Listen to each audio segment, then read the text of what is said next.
Look at his dimple in his chin. Yeah. I wonder if the other kids have that. I don't know. I don't think so. He's his own little person. Created by God.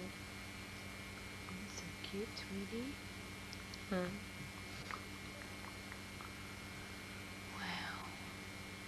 Well, here we are. I bet you're going to be going out for a boat ride pretty soon. I'm sure he will, but I don't know if Lori's going to be up to that. Oh, sweetie. That's probably what rocked that baby out. He makes so many cute noises. Like that. Doesn't it feel great to have him out? Yeah. Yay. Oh, did you guys wash your hands first? Yes. Oh, he's so cute. What do you think of the baby? What do you think of the baby, Heather? Baby, baby. I think he's so cute. Baby boy. Baby, boy. Hold his head up. baby boy. Bring him in here. Bring him in here. What do you think, Chelsea? What was that in that glass? Was that Water. just water? Could I hold the baby? I think I get to hold it. Are we excited, kids? Yes. What do you think, Sarah? What do you think about having a baby brother, huh? Give him a kiss. He wants to hold him. He wants to. Can I hold it? Can I hold it? Don't drop it. Hold this thing. Him. Don't drop it. Him. Daddy, take the picture of him. He's so tiny.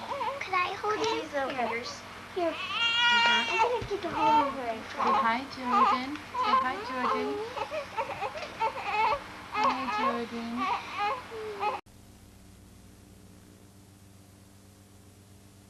Report to me that I may too go and worship him.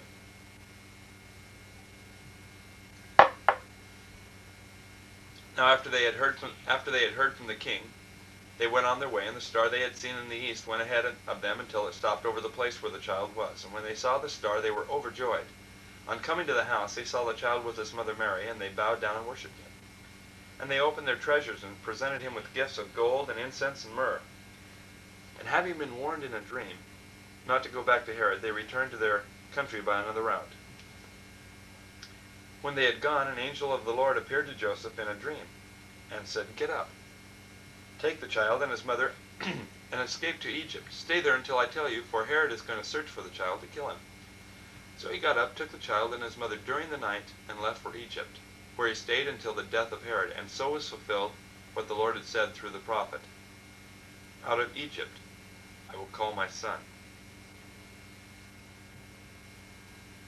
Now that was probably Hosea that spoke that hundreds and hundreds and hundreds of years prior to the life of Christ. Joseph was not being led in steps by his own plan to fulfill scriptures. He was being led in steps by the Lord, and to a degree by his own fear of Herod. But he was fulfilling the scriptures one at a time. When Herod realized that he had been outwitted by the Magi, he was furious, and he gave orders to kill all the boys in Bethlehem and its vicinity who were 2 years old and under, in accordance with the time he had learned from the Magi. Then what was said through the prophet Jeremiah was fulfilled. A voice is heard in Ramah, weeping in great mourning, Rachel weeping for her children and refusing to be comforted, because they are no more. After Herod died, an angel of the Lord appeared in a dream to Joseph in Egypt, and he said, "Get up and take the child and his mother, and go to the land of Israel, for those who are trying to take the child's life are dead." So he got up, took the child and his mother, and went to the land of Israel. And when he heard that Archelaus was reigning in Judea in place of his father Herod, he was afraid to go there, and he was warned in a dream again. He withdrew to the district of Galilee, so he went and lived in a town called Nazareth. So was fulfilled what was said through the prophets. he will be called a Nazarene. Now, Will happen because, you know, until we die, God continually has to prune us. He wants to present us perfect. And because we're human, maybe we're perfect tomorrow, maybe today, maybe tomorrow we're not. Right on up until the time that we meet the Lord. So that's why pruning comes and pruning goes. So just bear with it because it doesn't last forever. And I was thinking, you know, I read the other day that fear is the biggest liar there is. Now you remember that as you go into this next year. Fear is the biggest liar there is. And all of us, I'm sure every one of us, seem like things have just crumbled around us, haven't they? Over in Europe and everywhere. And we just can't hardly get away from just a little bit of that. But remember, fear is a liar, one of the greatest liars. Well, anyway, the church back in Camas had me to give this reading, and it's not a Christmas reading, but you might think it would be the way it starts out. 'Twas the night before, not Christmas. 'Twas the night before Jesus came. 'Twas the night before Jesus came, and all through the house, not a creature was praying, not one in the house. Their Bibles were laying on the shelf with care in hopes that Jesus would not come there. The children were dressing to crawl into bed, not once even bowing or kneeling for prayer. And Mom in her rocker with baby on her lap was watching the late show, and I was taking a nap. When out of their east there rose such a clatter, I sprang to my feet to see what was the matter. Away to the window I flew like a flash, tore open the shutters and threw up the sash, when what to my wandering eyes should appear but angels proclaiming that Jesus was here.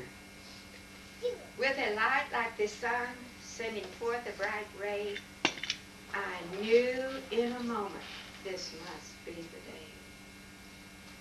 The light in his face made me cover my head. It was Jesus, returned just like he said. And though I possessed worldly wisdom and wealth, I cried when I saw him in spite of myself. In the book of life which he held in his hand was written the name of every saved man. He spoke not a word as he searched for my name. When he said,